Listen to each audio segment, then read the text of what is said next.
नमस्कार दोस्तों, सभी का स्वागत है। जैसा आप देख रहे हैं कि हम सभी जुड़े हैं आपको सिलेबस डिस्कशन और हमारा जो बैच लॉन्च होने वाला है उसी के संबंध में जो जानकारी है वो हम यहाँ देने वाले हैं कि किस तरह आपको प्रिपेयर करना है, क्या डिफरेंट देंगे हम विनर्स में कि आपने विनर्स ज्वाइन किया है जो भरोसे का प्रतीक है, तो क्यों क्यों हम यहाँ पर जुड़े हैं वो सारी इंफॉर्मेशन हम आपको देने वाले हैं। सबसे पहले मैं आपको सिलेबस, जो कि नया सब्जेक्ट जुड़ा है, सबके लिए अचंभा आश्चर्यचकित कर दिया था सभी को। और यहाँ पर ये सिलेबस जो देख रहे हैं आप, तो सबसे पहली चीज सभी को पता होगा सिलेबस, आप तो अब आप सभी को पता ही चल गया है कि क्या इसमें है क्या नहीं है, लेकिन फिर भी मैं एक बार आपको बताऊंगा। पर इसके अलावा हम क्या अलग करेंगे, बात तो वो है।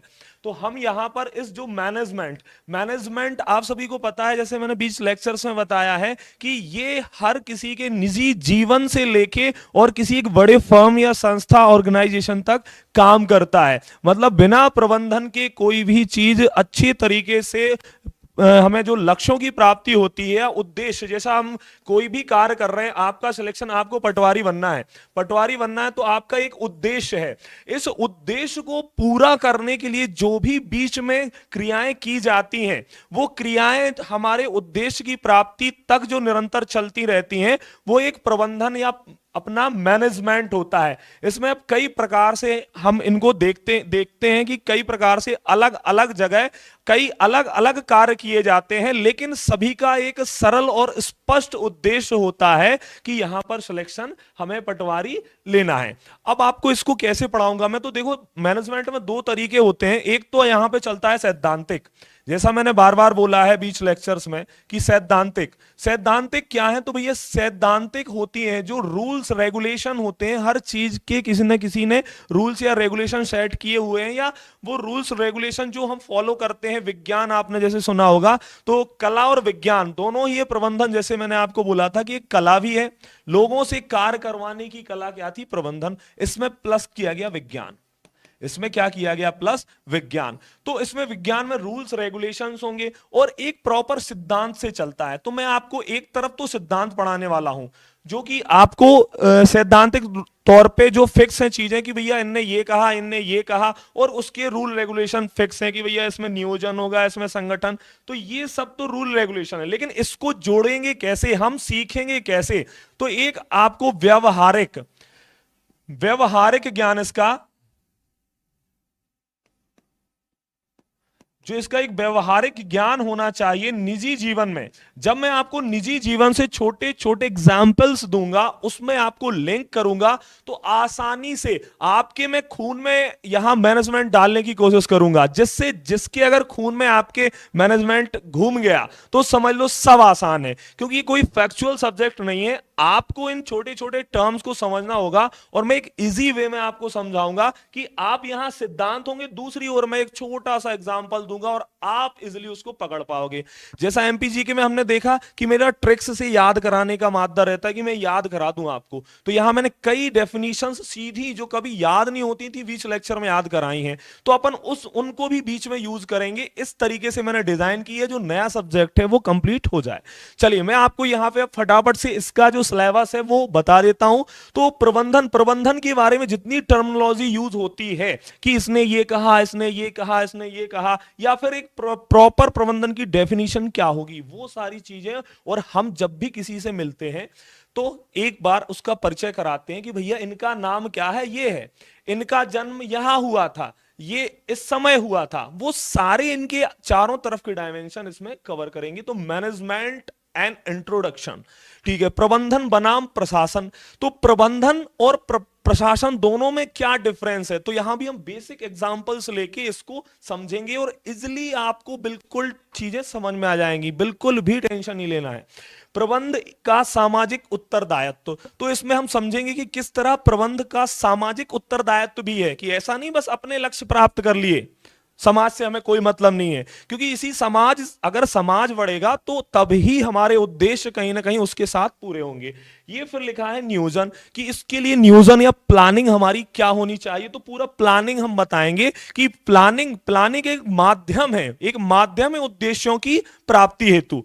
प्लानिंग हम बनाते हैं किसी भी कार्य को प्राप्त करने के पहले। तो ये सारी चीजें अपन इसमें, फिर इसमें बेसिक आपकी जीवन से एग्जाम्पल्स उठाऊंगा, कोई भी ऐसा नहीं होगा कि बहुत ज्यादा ऐसी टर्मिनोलॉजी उठा लेंगे, इसमें आपको इजिली समझाऊंगा व्यवहारिक ज्ञान देते हुए। नेक्स्ट इसमें देखें हम तो निर्णयन, निर्णयन की जो डिसीजन मेकिंग की पावर होती है ना, तो मैंने आयाम बताए थे मैनेजमेंट के, उससे ही संबंधित कि डिसीजन इसमें किस स्तर के लोग लेते हैं, किस किस प्रकार के डिसीजन होते हैं और क्या उनकी रिस्पॉन्सिबिलिटी होती है, वो सारा अपन इसमें देखेंगे। फिर आपको यहां संगठन, क्योंकि कोई भी मान लो हम यहां आपको पटवारी बना रहे हैं, पटवारी बनाने के लिए हम प्रयास कर रहे हैं, आपका उद्देश्य लक्ष्य प्राप्ति के लिए हम काम कर रहे हैं, तो इसमें इसमें क्या होगा, एक संगठन होगा। आप देख रहे हैं 14 लोग 15 लोग जो भी आपको जितने हमारे साथी दिखे हैं, इनमें आपको दिख रहा है कि हमारा एक संगठन है।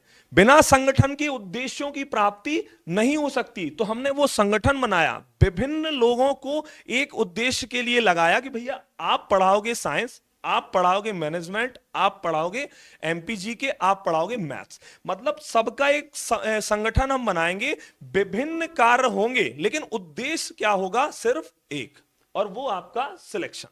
ठीक है, अभिप्रेरणा। अब अभिप्रेरणा में क्या होता है कि इसके कंसेप्ट क्या होते हैं, कंसेप्ट जैसे मैंने आपको बताए भी थे उस टाइम पे कि दो कंसेप्ट होते हैं, एक तो ट्रेडिशनल होता है, परंपरागत, कि जैसा भैया चला आया है पूर्व में आदि मानव, सबका कहीं ना कहीं प्रबंधन था अपने अपनी जगह, बस अब नए स्तर पर जो मॉडर्न एज आ रही है उसमें कहीं ना कहीं कुछ टेक्निक्स या वैज्ञानिक संबंध या सिद्धांतों को और उसमें ऐड किया गया है।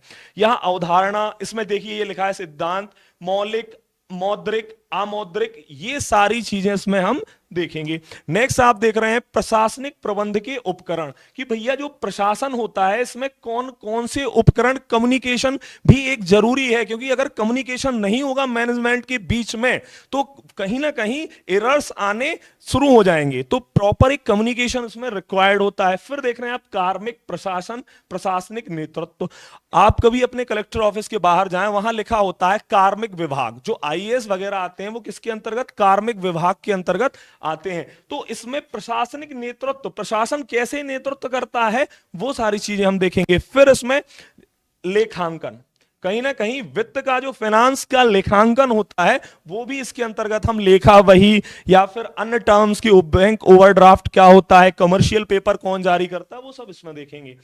लास्ट में फिर केशण या फिर वित्त ऑडिट होती है ना इनकी, कि भैया जो पैसा खर्च हुआ है और जो पैसा यहां पहले से हमने, हमारे पास आयात और निर्यात मतलब आगत और निर्गत, जो हमारे पास पैसा आया है और गया है, उस सब का ऑडिट किया जाता है कि जिससे क्या ना हो, कर्मचारियों में भ्रष्टाचार जैसी स्थिति ना बने, तो इसमें ये होगा। फिर विपणन, अब जो हमने प्रोडक्ट तैयार किया है उसकी हमें मार्केटिंग भी तो करनी है, प्रोडक्ट बना के रख लिया, मार्केटिंग भी तो उसकी करनी है हमें, तो इसमें हम वो समझाएंगे।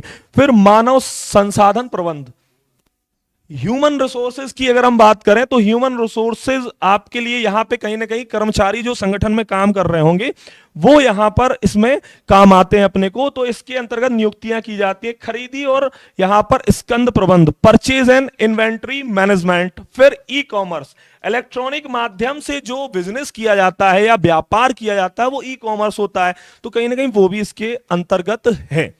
ठीक है, फिर यहां पे इंग्लिश आ जाएगी, तो आपको मैं यहां ये सिलेबस तो पूरा देखेंगे ही, बस लास्ट में मैं आपको 2 लाइनें यहां बोल देता हूं कि जिस तरह आपको जो भी आपका आगे का रास्ता रहेगा हम निरंतर मोटिवेट करेंगे, लेकिन बस यहां पर हम 2 लाइनें देखते हैं जो मेरे द्वारा लिखी गई हैं। और जैसा आप सभी जानते हैं हाल ही में 2-3 दिन पहले मेरे दादाजी भी एक्सपायर हुए थे, लेकिन कहीं ना कहीं मैं यहां से, ना तो मैंने सर से बोला कि मैं क्या जा सकता हूं, क्योंकि मुझे आप सभी भी दिख रहे थे कहीं ना कहीं, क्योंकि उन सभी बुजुर्गों ने ही कर्म के प्रति समर्पण हमें दिया है, और मैं मैदान छोड़ने की कभी ना आपसे बात करूंगा ना खुद मैदान छोड़ूंगा जब तक उद्देश्यों की प्राप्ति नहीं होती। तो यहां पर मैं बस 2 लाइनें आपसे बोलना चाहता हूं कि जीत नहीं जब तक सब कुछ मेरे विरुद्ध है, जीत नहीं जब तक सब कुछ मेरे विरुद्ध है, ना हारने का छेड़ा अपने ही अंदर युद्ध है, ना हारने का छेड़ा अपने ही अंदर युद्ध है, ना द्वेष आत्मा में इरादा साफ शुद्ध है, ना द्वेष आत्मा में इरादा साफ शुद्ध है, संयम पर जो विजय पाए वही गौतम बुद्ध है। तो तो ये लाइंस मैंने लिखी हुई हैं और इन पर ही मैं कहीं ना कहीं फोकस्ड हूं कि बिल्कुल जब तक आप जीतते नहीं हो हर कोई आपको डिमोरलाइज करेगा। अरे नहीं, बिल्कुल नहीं, संयम बना के रखना है आखिरी दिन तक सिलेक्शन के। और हम जब इसमें विजय प्राप्त करेंगे तो कहीं ना कहीं गौतम बुद्ध, बुद्ध का मतलब क्या होता है, ज्ञान, और ज्ञान की प्राप्ति हमें होगी तो हम लक्ष्य को जरूर प्राप्त करेंगे। तो चलिए, आप सभी को अग्रिम शुभकामनाएं आने वाले एग्जाम्स के लिए। बाकी आपको टेंशन नहीं लेना है, विनर्स आपके साथ कदम से कदम मिलाकर खड़ा है। तो जी सर। बिल्कुल, थैंक यू विकास सर। और एक चीज मैं रियली विकास सर के बारे में यहाँ कहूंगा, हर फैकल्टी अपने अपने लेवल पर अपना बेस्ट करने का प्रयास करते ही हैं। विकास सर ने जैसा भी बताया, मैं भी अभी 4-5 दिन पहले बाहर था। विकास सर के जो दादाजी हैं वो एक्सपायर हो गए। अब ये एक ऐसी संकट की घड़ी थी कि एक तरफ आप जैसे हजारों बच्चे हैं जो इंतजार कर रहे हैं कि सामान्य प्रबंधन और सारी क्लासेस वो विकास सर लेंगे, और दूसरी तरफ घर की जो स्थिति है। लेकिन विकास सर ने यहाँ पे एक बहुत ही शानदार डिसीजन उन्होंने लिया। मतलब यहाँ पे आप सोचिए कि घर वालों ने भी इनसे कहा, और हम भी मना नहीं कर सकते। अगर विकास सर एक बार भी बोलते कि सर मुझे जाना है, कोई मना नहीं कर सकता। ऐसा रीजन है, ऐसा ये एक घटना है कि इसमें कोई नहीं रोक सकता कि नहीं आपको नहीं जाना होगा, क्योंकि यहां पे आपको सेल्फ ही डिसीजन लेना होगा। लेकिन विकास सर ने किसी से भी ये चीज नहीं बोली, ना उन्हें किसी ने कहा कि नहीं आपको इस समय नहीं जाना चाहिए, यहां आपको पढ़ाना है। बहुत बड़ी बात होती है कि उन्होंने खुद ये निर्णय लिया कि सर इस समय जो सारी चीजें हैं, इतने लंबे समय बाद वैकेंसीज आई है, इतने सारे बच्चे इस विषय का इंतजार कर रहे हैं, और अगर मैं जाता हूं तो 8-10 दिन, हफ्ते भर का जो भी नुकसान होगा वो बहुत ज्यादा हो सकता है बच्चों के लिए। तो इनके शब्द थे कि मैं यहीं से अपने दादाजी को नमन करता हूं, यहीं से अपनी श्रद्धांजलि अर्पित करता हूं, और मैं अब यहां पे अपने जितने भी विद्यार्थी हैं उनको ये विषय पढ़ाऊंगा। तो ये एक बहुत ही काबिले तारीफ निर्णय है, क्योंकि उन्होंने ही डिसीजन लिया है कि जो क्लासेस हैं वो मैं कंटिन्यू करूंगा। तो विकास सर, पूरी विनर्स टीम जो है इस चीज के प्रति, मतलब बोलते हैं ना कि सदैव आपकी ऋणी रहेगी, आपकी आभारी रहेगी। जो निर्णय आपने लिया है सभी विद्यार्थियों के लिए, वो वाकई में काबिले तारीफ है। चलिए, आपके बीच में कुछ डाउट्स आ रहे थे, वो मैं बता देता हूं। इसके बाद फिर नेक्स्ट विषय कौन सा है? इंग्लिश है, ठीक है। इंग्लिश के लिए अखिलेश सर को हम बुलाते हैं। एक डाउट आपका है मैथ्स का, मैं बता चुका हूं आपको, मैथ्स की क्लासेस मेरी ही मिलेंगी आपको। इसके अलावा एक डाउट आप सभी का आ रहा था कि सर आपने कहा था कि जो पुराने बच्चे हैं या जिन्होंने पहले कोर्स ले रखा है उन्हें मैनेजमेंट फ्री मिलेगा।